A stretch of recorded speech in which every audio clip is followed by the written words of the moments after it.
Story 1. I stumbled upon a cult in the national park. My name is Jordan, and I was a park ranger at the national park for 2 years when this happened. My job mainly consisted of finding lost hikers, watching for forest fires, monitoring wildlife, etc. My day started like any other, drinking my coffee and the morning radio check with Roger, another park ranger who had been there much longer than me.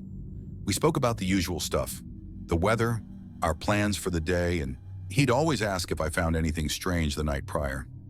"Just some lost hikers, nothing out of the ordinary," I said while sipping my coffee, watching the sun rise. "Yeah, not very interesting, this job, is it?" Roger said. I couldn't disagree, but I didn't dislike my job. I've always found the forest life endearing since I was young. The next couple of days, we investigated some lost hikers. It was starting to get concerning. We lose more campers and hikers day by day. Most we find, some we wouldn't. Roger would always say that they must have entered the animals' territory, but I thought there was something more to it. Maybe something was making the animals more aggressive than usual. The next day I was sitting in my tower about to turn in for the night when I noticed smoke coming from a restricted area of the park. It happens all the time with campers trying to find a good spot. The strange part, though, was that it was in Roger's sector and he hadn't noticed it yet. Or if he did, he didn't mention it. Then I noticed his tower's light was off. Probably just fell asleep, I thought to myself.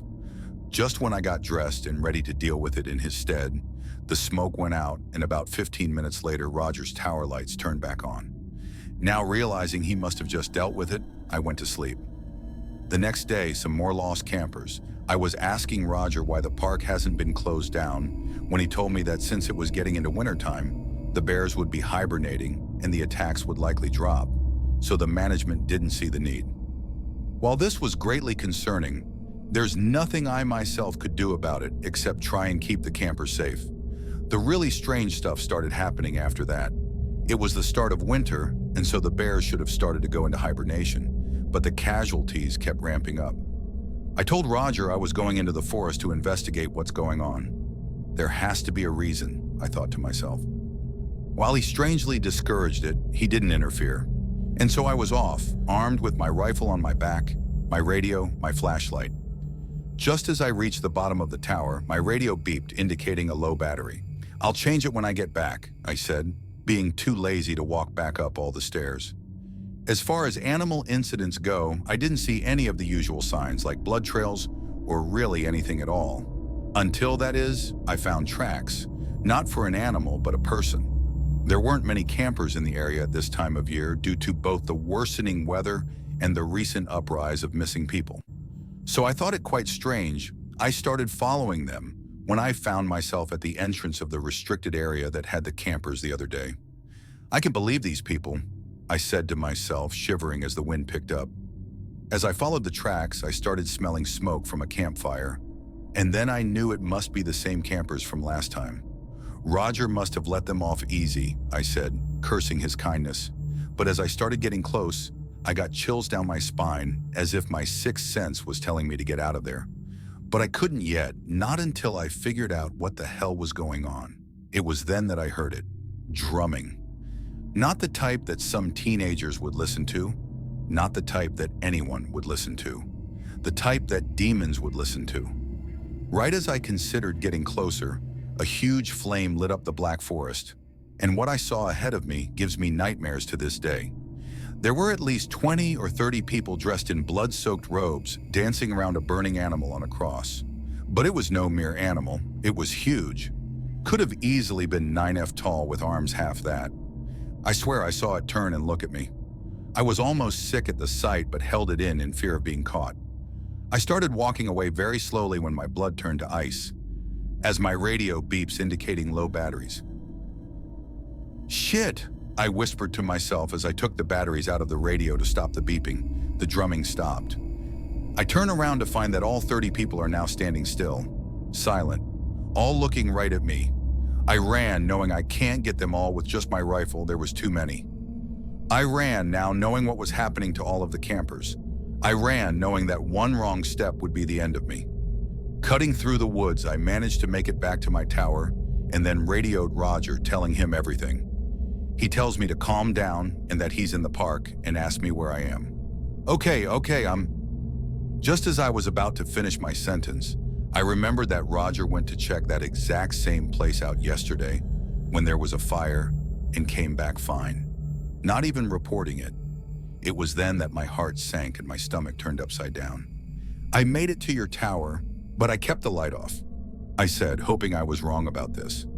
On my way, I'll be 15 minutes, Roger said before turning off his radio. I never turned on my tower light either and watched Roger's tower with my binoculars. 15 minutes later, I saw a flock of cultists flooding Roger's tower. Led by a cultist with a rifle. It was the standard issue rifle for the park rangers. Part of me died inside knowing that this whole time I've been in a forest alone with a murdering cult, led by my once beloved coworker. I couldn't stay. They would realize I wasn't there and my tower would be next. I ran down the steps, almost tripping and falling down in my exhaustion. As I reached the bottom, I saw a faint orange glow approaching from the other tower's direction.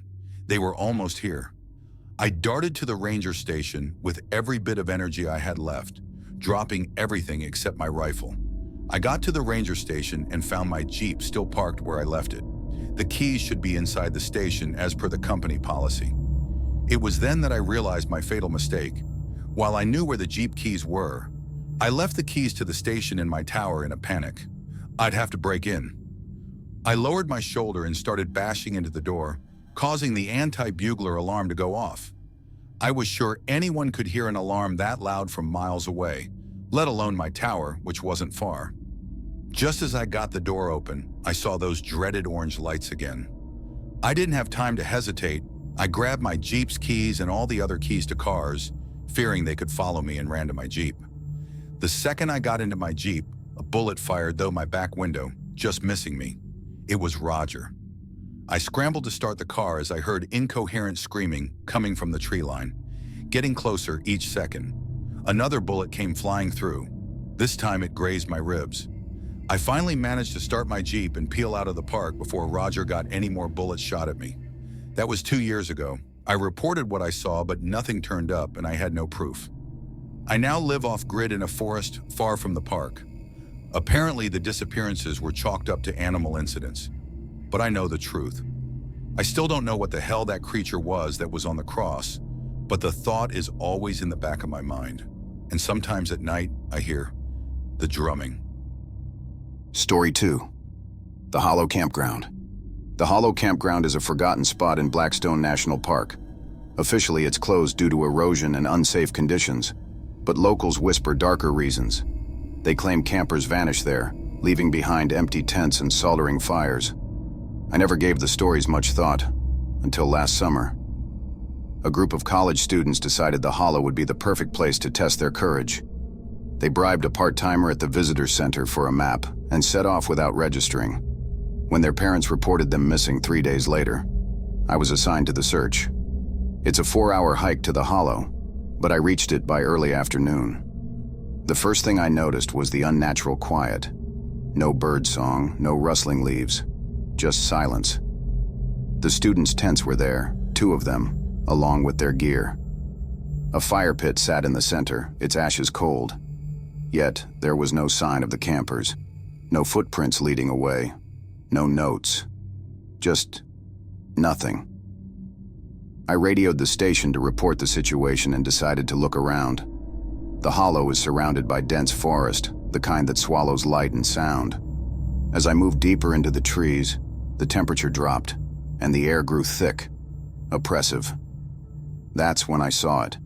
A tree with carvings all over its bark, strange symbols and spirals that made my head ache just looking at them. Beside the tree lay a camera. The screen was cracked, but the memory card was intact. I pocketed it and continued searching, though unease coiled in my stomach. Something about the carvings felt wrong, almost alive. As dusk fell, I decided to head back. That's when I heard the laughter. It was faint at first, echoing through the trees. I called out, thinking it might be the students, but the laughter grew louder, more discordant. It wasn't joyful. It was mocking. I followed the sound despite every instinct telling me to run. It led me to another clearing where I found them. The students stood in a circle, swaying as if in a trance. Their faces were blank. eyes staring at nothing. At the center of the circle was a mound of earth, freshly dug. Something protruded from it, pale and glistening in the fading light. It took me a moment to realize it was a hand. I shouted, breaking the spell. The students snapped out of their daze, their screams mingling with mine as they realized where they were. The ground beneath the mound began to heave, as if something was trying to claw its way out. Grabbing the nearest student, I yelled for the others to run. We bolted back toward the hollow, the sound of earth splitting and laughter chasing us. We didn't stop until we reached the ranger station. The students were hysterical, babbling about how they'd found the carvings and decided to camp near them as a joke. They claimed they'd heard voices in their dreams, calling them to the clearing. None of them could remember digging the mound. When I reviewed the camera footage later, my blood ran cold. The video showed the students around the fire, laughing and talking. But in the background, just beyond the firelight, were figures. Shadowy, indistinct figures watching from the trees. And then, at some point in the night, one of the students picked up the camera, turned it to their own face and whispered, "It's awake." We sealed off the hollow for good after that. But sometimes, I wonder if it's enough. The forest has secrets, and some of them should never be disturbed. Story 3. The Whispering Trail. I've been a ranger at Ravenwood National Park for nearly 2 decades. I've seen it all. The occasional bear attack, lost hikers, even the rare UFO nut wandering around with a tinfoil hat. But nothing, and I mean nothing, prepared me for what I encountered on the Whispering Trail. It was late October, the time of year when the air bites and the forest shifts from vibrant golds to skeletal grays. The Whispering Trail is one of the lesser-used paths, winding deep into the park's untouched wilderness. It's named for the way the wind funnels through the trees, creating an eerie whispering sound that unnerves even seasoned hikers. On that particular night, a camper, Mr. Callahan, had failed to return to his site. His wife reported him missing around dusk. By the time I set out, the sun had already slipped below the horizon, leaving the park bathed in shadow. I followed the trail with my flashlight, its beam slicing through the dark like a knife. The trees loomed over me, their bare branches clawing at the sky. The wind had picked up, carrying with it the familiar whispers that seemed louder than usual, almost insistent. Just the wind, I told myself, though my gut churned with unease. An hour in, I found Callahan's backpack discarded by the side of the trail. The straps were torn, as if something, or someone, had ripped it off him. Nearby, the ground was disturbed, leaves scattered and dirt clawed up. I radioed the station, letting them know I'd found signs of a struggle. They told me to proceed with caution, but we both knew backup wouldn't reach me for hours. Pushing forward, I noticed the whispers growing more distinct, almost like words. It sounded like my name, repeated over and over. Dan. Dan. My pulse quickened. Rationality told me it was my imagination, a trick of the wind and my nerves. But something deeper, primal, screamed at me to turn back. I didn't. The trail eventually led me to a clearing. At its center stood an ancient oak tree, its gnarled branches twisted like arthritic fingers. Beneath it, Callahan knelt, his back to me. Relief flooded me for a moment before I noticed his unnatural stillness. His head tilted slightly as if listening. I called out to him, but he didn't move. I approached cautiously, the crunch of leaves underfoot deafening in the silence. When I was just a few feet away, he finally turned. His eyes were wide, pupils blown, and his face... God, his face. It was stretched in a grotesque smile, lips pulled back to reveal bloody gums. "They're here," he whispered. Before I could react, the ground around the oak began to tremble. Roots broke through the soil, writhing like snakes. From the shadows emerged figures, their forms indistinct, as if they were made of smoke.